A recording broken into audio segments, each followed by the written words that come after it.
बिस्मिल्लाहिर्रहमानिर्रहीम, अस्सलाम वालेकुम। आज का जो हमारा टॉपिक है मैग्नेटिक फ्लक्स है। तो अगर आपको जो प्रीवियस चैप्टर का इलेक्ट्रिक फ्लक्स आता है तो ये टॉपिक हलवा क्या, मक्खन मलाई क्या, खीर सब कुछ है, ठीक है। तो अगर वो आपको टॉपिक आता है तो ये बिल्कुल आसान है। वहाँ पर इलेक्ट्रिक का वर्ड यूज़ हुआ था, इलेक्ट्रिक फील्ड यूज़ हुई थी। यहाँ पर बस मैग्नेटिक फील्ड यूज़ होगी, बाकी सारा कॉन्सेप्ट वही होगा, लेकिन फिर से उसको एक दफ़ा सारे को हम रिपीट कर देते हैं, ठीक है। तो देखिए मैग्नेटिक फ्लक्स, सबसे पहले आपको पता होना चाहिए कि फ्लक्स क्या होता है, ठीक है। फ्लक्स होता है कि अगर सर्टेन एरिया में से कोई चीज़ गुजर रही हो तो इसी को हम फ्लक्स कहते हैं। फॉर एग्जांपल जैसे हमारे पास ये खिड़की है, ठीक है, विंडो है कोई। अब विंडो में से क्या है, एयर गुजर रही है, ठीक है। तो हम कहेंगे कि ये एयर फ्लक्स है। पाइप है ना, पाइप है तो उसका भी पता आपको, आगे एक सर्टेन एरिया होता है जहाँ से पानी निकलता है। तो उस सर्टेन एरिया में से जो पानी निकल रहा है तो ये कौन सा फ्लक्स है, ये वाटर फ्लक्स है, ठीक है। जैसे ये कोई दरवाज़ा है, ठीक है। अब दरवाजे में से क्या हुआ है, जब छुट्टी होती है तो स्टूडेंट भागते हैं कि भाई जल्दी से घरों को जाएं, ठीक है। तो जो स्टूडेंट्स दरवाजे में से निकलते हैं तो दरवाज़ा क्या है, एक सर्टेन एरिया है, ठीक है। तो उस सर्टेन में से एरिया में से जब स्टूडेंट गुजरेंगे तो ये कौन सा फ्लक्स है, ये स्टूडेंट फ्लक्स है, ठीक है ना। तो इसी तरह से जब एक सर्टेन एरिया में से, ठीक है, एक सर्टेन एरिया में से जब इलेक्ट्रिक फील्ड लाइन ऐसे पास करेंगी तो ये कौन सा फ्लक्स है, ये इलेक्ट्रिक फ्लक्स है, ठीक है। लेकिन अगर एक सर्टेन एरिया है, ये क्या है, कोई भी एक सर्टेन एरिया है और उसमें ये जो लाइंस पास कर रही हैं, ये जो लाइन पास कर रही है, ठीक है। अगर ये लाइंस मैग्नेटिक फील्ड लाइंस हैं, अगर ये लाइन है मैग्नेटिक फील्ड लाइन है तो ये वाला जो फ्लक्स है ये मैग्नेटिक फ्लक्स है, ठीक है। तो बस इतना याद रखें कि when magnetic field line passing through a certain area element then this is called magnetic flux, ठीक है। लेकिन परपेंडिकुलर होनी चाहिए। तो वो बताते हैं कि किस तरह से। तो ये हो गया मैग्नेटिक फ्लक्स की हल्का सा एनी सा इंट्रोडक्शन, ठीक है। कि सर्टेन एरिया में से जब मैग्नेटिक फील्ड लाइंस पास करती हैं तो इसी को हम कहते हैं मैग्नेटिक फ्लक्स, ठीक है। अब देखते हैं कि ये मैग्नेटिक फ्लक्स डिपेंड किस चीज़ पे करते हैं। देखिए मैग्नेटिक फील्ड को हम बी से डिनोट करते हैं, वो भी चीज़ याद रखनी है। तो देखिए एक अगर मेरे पास ये सर्टेन एरिया है ये वाला, ठीक है, और इस सर्टेन एरिया में से दो मैग्नेटिक फील्ड लाइन पास कर रही हैं। कितनी पास कर रही हैं, दो पास कर रही हैं। फर्ज करें इसका जो मैग्नेटिक फ्लक्स होगा फाई बी, मतलब मैग्नेटिक फाई हम यूज़ करते हैं सिंबल फ्लक्स का, ठीक है। तो साथ में बी है यानी मैग्नेटिक फ्लक्स। तो मान लें कि मैग्नेटिक फ्लक्स होगा 2, ठीक है। लेकिन अगर इसी एरिया में से अगर 4 मैग्नेटिक फील्ड लाइंस पास कर रही हैं तो इसका होगा मैग्नेटिक फ्लक्स वो कितना होगा, फाई इज इक्वल टू 4 हो जाएगा, phi B is equal to, ठीक है। ये क्या है, ये मैग्नेटिक फील्ड लाइंस है और ये क्या है, सर्टेन एरिया है, ठीक है। यानी कि जैसे जैसे मैं मैग्नेटिक फील्ड लाइंस बढ़ाता जा रहा हूँ वैसे वैसे फ्लक्स भी बढ़ता जा रहा है। अब नेक्स्ट चीज़ है कि और ये मैग्नेटिक फील्ड लाइंस आ रही हैं, ठीक है। यहाँ से एक और इधर से भी आ रही है, एक इसके नीचे से भी गुजरी है, लेकिन इसमें से 4 गुजर रही हैं। तो ये सारी मैग्नेटिक फील्ड लाइंस क्या करेंगी, ऐसे आगे की तरफ आएंगी, ऐसे ये आगे की तरफ आ गई, मान लें सिर्फ। अब इसमें से कितनी गुजरी थी, 4, ठीक है। तो मैंने क्या किया कि आगे एक और सर्टेन एरिया एलिमेंट रख दिया जो कि जिसका एरिया क्या था, बड़ा था। तो अब क्या होगा कि इसमें से जो मैग्नेटिक फील्ड लाइंस पास करेंगी वो कितनी होगी, 6,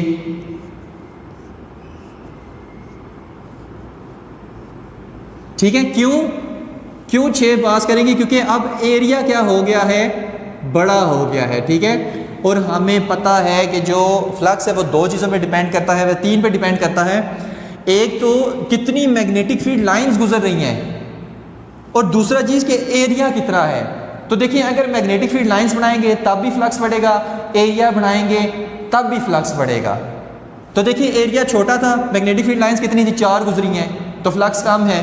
एरिया बड़ा है तो 6 मैग्नेटिक फील्ड लाइंस गुजर गई हैं तो फ्लक्स ज़्यादा है, ठीक है ना। तो इस तरह से दो चीज़ों से फ्लक्स बढ़ता है। फिलहाल दो पे तीसरी पे बात करते हैं। अगर मैग्नेटिक फील्ड लाइन ज़्यादा हो जाए, किसी एरिया एलिमेंट में से ज़्यादा मैग्नेटिक फील्ड लाइन गुजरे, ठीक है, तो भी फ्लक्स ज़्यादा होगा।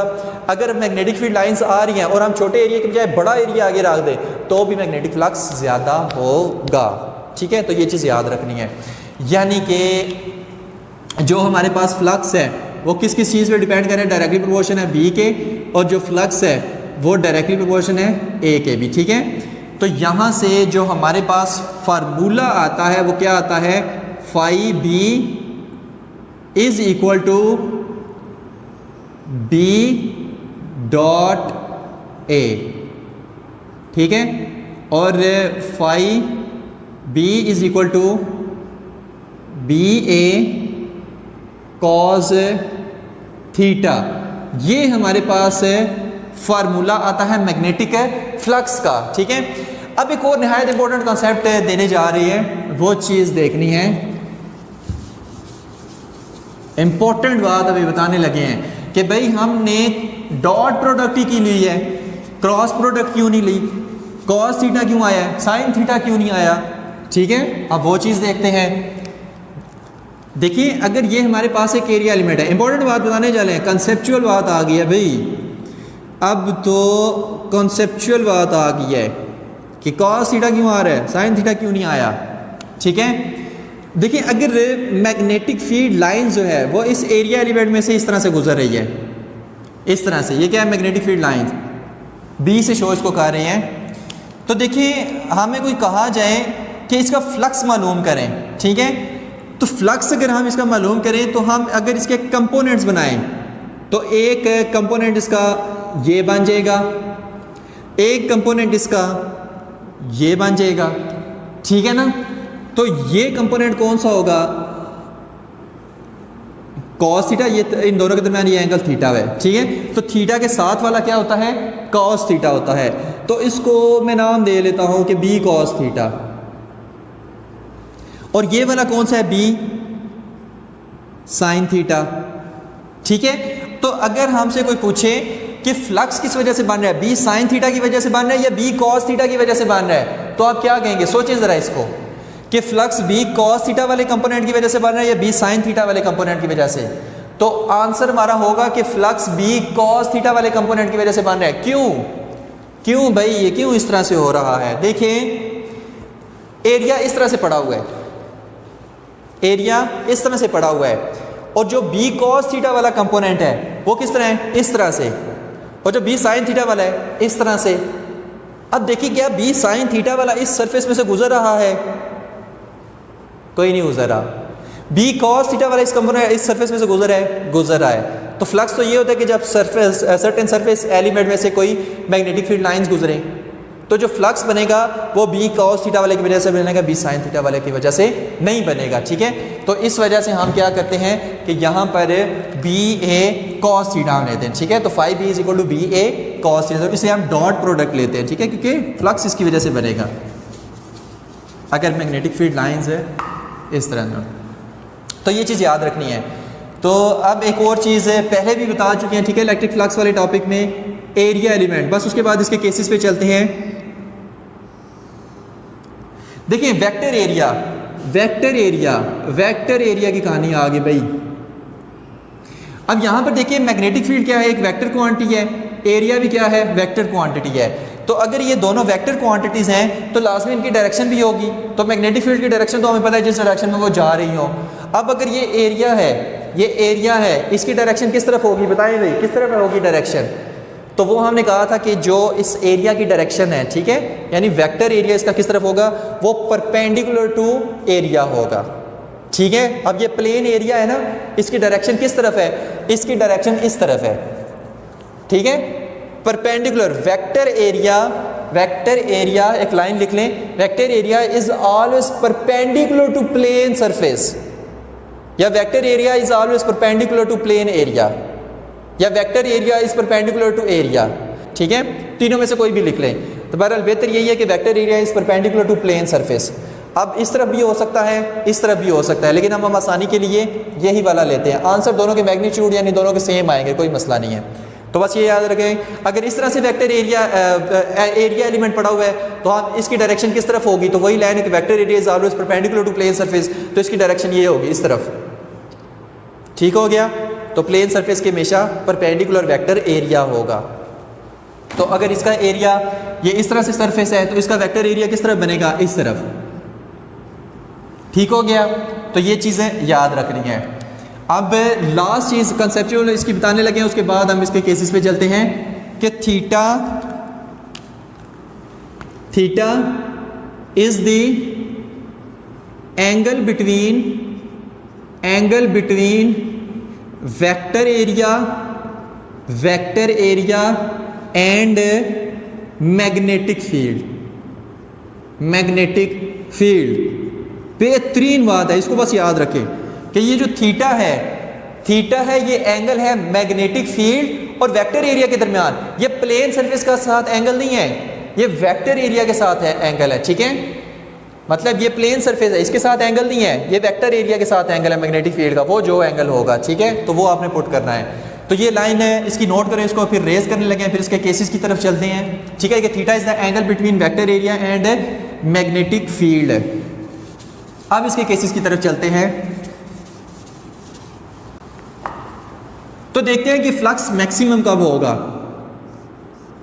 मैक्सिमम फ्लक्स कब होगा। फार्मूला हमारे पास क्या था, phi B is equal to B A cos theta. ये चीज़ याद रखनी है। तो देखिए फ्लक्स मैक्सिमम तभी होगा कि जब area is held perpendicular to magnetic field. Words पे गौर करना, मैंने वेक्टर एरिया का नाम नहीं लिया, मैंने कहा है कि when area is held perpendicular to magnetic field, तब हमारे पास क्या होगा कि जो फ्लक्स है वो मैक्सिमम आएगा। बताते हैं किस तरह से, तो ये तीन ही बस बना लेते हैं। ठीक है, अब देखिए यहाँ पर मैग्नेटिक फील्ड की डायरेक्शन किस तरफ है, जल्दी से मैग्नेटिक फील्ड की डायरेक्शन किस तरफ है, इस तरफ। ठीक है, और एरिया वेक्टर की डायरेक्शन इसमें किस तरफ होगी, इस तरफ। ठीक है, यानी कि अगर ये हमारे पास इस तरह से एरिया पड़ा हुआ है, ठीक है, मैग्नेटिक फील्ड इस तरह से आ रही है और जो एरिया है ये इस तरह से पड़ा हुआ है, तो मैग्नेटिक फील्ड का क्या है, परपेंडिकुलर एरिया पड़ा हुआ है। ठीक है, इसका जो वेक्टर एरिया वो किस तरफ है, इस तरफ।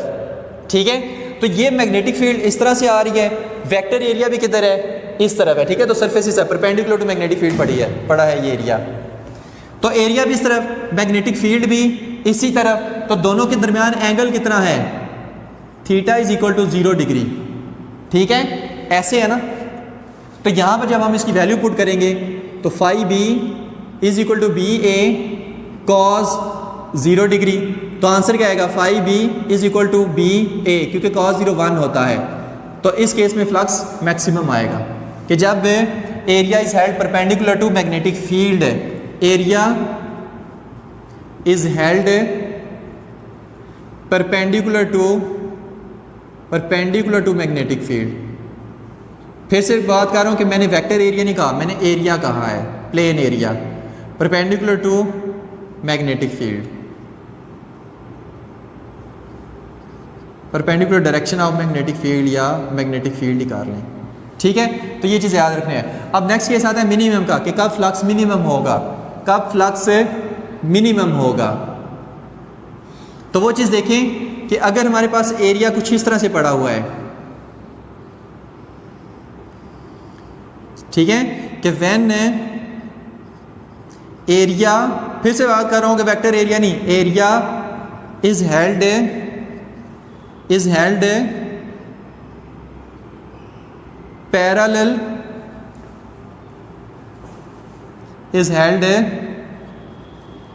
पैरेलल टू मैग्नेटिक फील्ड, तब फ्लक्स क्या होगा, मिनिमम होगा। ठीक है, मतलब ये मैग्नेटिक फील्ड आई और इस तरह से गुजर गई, इस तरह से। ठीक है, ये क्या है, ये मैग्नेटिक फील्ड है। ठीक है। और इसका एरिया किस तरफ है, एरिया इसका किस तरफ है, एरिया इसका वेक्टर एरिया इसका किस तरफ है, अपवर्ड है। ठीक है, मतलब कि ये है हमारे पास एरिया इस तरह से पड़ा हुआ है, कुछ मैग्नेटिक फील्ड लाइन ऊपर से जा रही है, कुछ नीचे से जा रही है, मतलब मैग्नेटिक फील्ड लाइन की डायरेक्शन इस तरफ। अगर हमें कहा जाए कि इसके वेक्टर एरिया की डायरेक्शन बताएं तो वो इस तरफ है, यानी अपवर्ड है। ठीक है, तो अब हम इसमें से फ्लक्स ऐसे मालूम करेंगे कि phi B is equal to B A cos theta, तो phi B is equal to B A cos 90 degree, क्योंकि मैग्नेटिक फील्ड और एरिया के दरमियान एंगल कितना है, 90 डिग्री। तो आंसर क्या आ जाएगा फ्लक्स का, फ्लक्स हमारे पास 0 आ जाएगा भाई, क्योंकि cos 90 0 होता है। ठीक है, तो इस केस में हमारे पास फ्लक्स क्या आएगा, मिनिमम आएगा। अब देख लेते हैं कि कर्व्ड सरफेस का फ्लक्स किस तरह से मालूम करेंगे, वो चीज़ भी देख लेते हैं। देखिए ये फार्मूला जो है ना बी ए कॉस थीटा, ये फ्लैट सरफेस के लिए है। ठीक है, ये क्या है, फ्लैट सरफेस के लिए। तो अगर हमें कर्व्ड सरफेस दे दी जाए तो फिर हम कैसे मालूम करेंगे, तो for curved surface, curved surface, curved surface, curved surface भाई देखिए, अगर हमारे पास कुछ इस तरह की सरफेस है, इस तरह की सरफेस है, और कहा जाए कि यहाँ से मैग्नेटिक फ्लक्स निकालें, तो मैग्नेटिक फ्लक्स तो फ्लैट सरफेस के लिए वो फार्मूला है। तो हम क्या करेंगे, इसको स्मॉल पैचेस में डिवाइड कर लेंगे। ठीक है, ऐसे स्मॉल पैचेस में डिवाइड कर लेंगे। अब अगर एक पैच को देखें तो ये बिल्कुल सीधी सरफेस नहीं है। ठीक है, एक एक पैच को देखें, अगर इस पैच को देखें तो ये क्या है, बिल्कुल स्ट्रेट सरफेस, अगर इसको देखें तो बिल्कुल स्ट्रेट, इसको देखें तो बिल्कुल स्ट्रेट, लेकिन सबको अगर मिलाएंगे तो फिर कर्व्ड बन जाएगी। तो हमने क्या करना है, इन सब सरफेसेस पे अलग अलग फ्लक्स मालूम करना है। ठीक है, और उन सबको ऐड कर देना है, तो हमारे पास कर्व्ड सरफेस का फ्लक्स निकल आएगा। ठीक है, तो यहाँ पर हम क्या लिखेंगे कि phi B is equal to sigma, यानी submission of all the flux B dot delta A. ठीक है, तो हम उन सब की क्या ले लेंगे, सबमिशन ले लेंगे। तो इस तरह से हम कर्व्ड सरफेस का फ्लक्स निकालते हैं। ठीक है, तो अब बात करते हैं इसकी यूनिट पे। अच्छा, यूनिट किस तरह से होगी, यूनिट आगे भी मैग्नेटिक फ्लक्स की यूनिट देखिए, फार्मूला क्या है, phi is equal to B A, यही फार्मूला है ना। तो अगर phi is equal to B A इसका फार्मूला है, तो इसकी यूनिट क्या होगी, बी की यूनिट क्या है, Newton per ampere per metre, पिछले टॉपिक में पढ़ के आ चुके हैं। एरिया की यूनिट मीटर स्क्वायर होती है। ठीक है, तो यहां से आंसर इसका क्या आएगा, न्यूटन पर एम्पेयर, और 2 - 1 हो गया, पर एम्पेयर मीटर। यानी इसको हम अगर सीधा करके लिखें तो न्यूटन मीटर पर एम्पेयर। तो ये क्या है, मैग्नेटिक फ्लक्स की यूनिट है। ठीक है, न्यूटन मीटर पर एम्पेयर, और इसको हम शॉर्ट करके कहते हैं वेबर।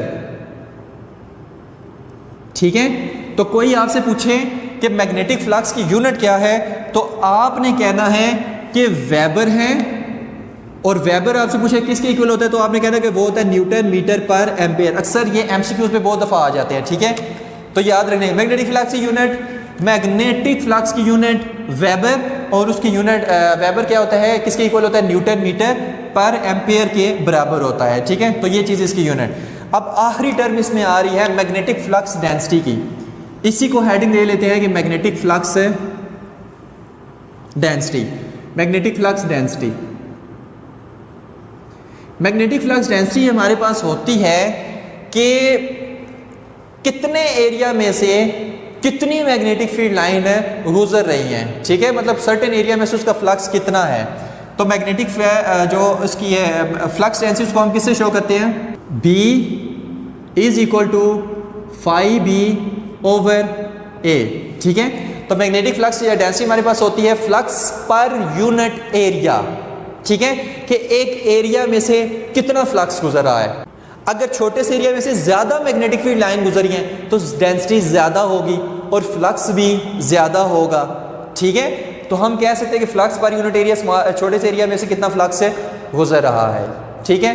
तो ये हमारे पास होती है फ्लक्स डेंसिटी, मतलब एक बाल्टी में 10 अगर बॉल्स हैं तो डेंसिटी कम है, अगर एक बाल्टी में 20 बॉल हैं तो डेंसिटी ज़्यादा है, 30 हैं तो और है, 40 हैं तो और ज़्यादा है। तो इसी तरह सर्टेन एरिया में से कितनी मैग्नेटिक फील्ड लाइन गुजर रही है, तो ये क्या है फ्लक्स, यही क्या है फ्लक्स डेंसिटी है, ठीक है, कितनी मैग्नेटिक फील्ड लाइन गुजर रही है। तो अगर हम इसकी यूनिट निकालना चाहें तो कैसी निकलेगी, B is equal to 5B की यूनिट क्या थी वेबर, तो WB से इसको शो कर रहे हैं, और नीचे एरिया की मीटर स्क्वायर, तो इसकी यूनिट क्या बनेगी वेबर पर मीटर स्क्वायर। तो ये क्या है फ्लक्स डेंसिटी की, मैग्नेटिक फ्लक्स डेंसिटी की यूनिट है, ठीक है। एक तो इसकी ये यूनिट होती है, एक और भी इसकी यूनिट होती है, वो आपको बताते हैं कि इसी से ही इसको वेबर को हम क्या लिख सकते हैं, फ्लक्स मैग्नेटिक फ्लक्स की यूनिट वेबर होती है, तो वेबर को हम क्या लिख सकते हैं न्यूटन मीटर पर एम्पेयर, ठीक है। वेबर को हम लिख सकते हैं न्यूटन मीटर पर एम्पेयर, और नीचे मीटर स्क्वायर, तो ये इससे कट गया तो आंसर आया न्यूटन पर मीटर पर एम्पेयर। तो याद करें कि न्यूटन पर मीटर पर एम्पेयर क्या था, पिछले टॉपिक में आप पढ़ चुके आ चुके, ये टेस्ला नहीं है ना, ठीक है। तो याद रखना है कि जो मैग्नेटिक फ्लक्स है उसकी यूनिट है वेबर, मैग्नेटिक फ्लक्स यूनिट है वेबर। अक्सर इसमें बड़ा कंफ्यूज हो जाते हैं, फ्लक्स डेंसिटी की वेबर लिख देते हैं, मैग्नेटिक फ्लक्स की टेस्ला लिख देते हैं, तो ऐसा कंफ्यूज नहीं होना।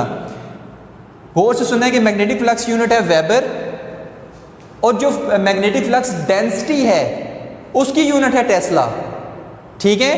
तो याद रखिए कि मैग्नेटिक फील्ड स्ट्रेंथ की यूनिट भी टेस्ला, मैग्नेटिक इंडक्शन की यूनिट भी टेस्ला, मैग्नेटिक फ्लक्स डेंसिटी की यूनिट भी टेस्ला, इन तीनों की यूनिट टेस्ला होती है, लेकिन मैग्नेटिक फ्लक्स की यूनिट वेबर होती है, ठीक हो गया। तो मैग्नेटिक फ्लक्स डेंसिटी की यूनिट आप वेबर पर मीटर स्क्वायर भी लिख सकते हैं। हो सकता है कि एमसीक्यूज में ऑप्शन में उसने ये वाली यूनिट दी हो तो आपने ये लगा देनी है, लेकिन हो सकता है कि उसने टेस्ला वेबर इस तरह की टर्म में दी हुई हो तो आपने फिर टेस्ला लगा देनी है। तो टेस्ला क्या होता है न्यूटन पर मीटर पर एम्पेयर, और इसको वेबर पर मीटर स्क्वायर भी कह सकते हैं, ठीक है। तो मैग्नेटिक फील्ड डेंसिटी की यूनिट होती है टेस्ला या वेबर पर मीटर स्क्वायर, ठीक है, लेकिन मैग्नेटिक फ्लक्स की यूनिट होती है वेबर, ठीक है। तो ये था हमारा आज का लेक्चर मैग्नेटिक फ्लक्स डेंसिटी। तो इसमें अगर कोई भी क्वेश्चन हो तो आप मुझसे कमेंट बार में पूछ सकते हैं। थैंक यू वेरी मच, अल्लाह हाफिज़।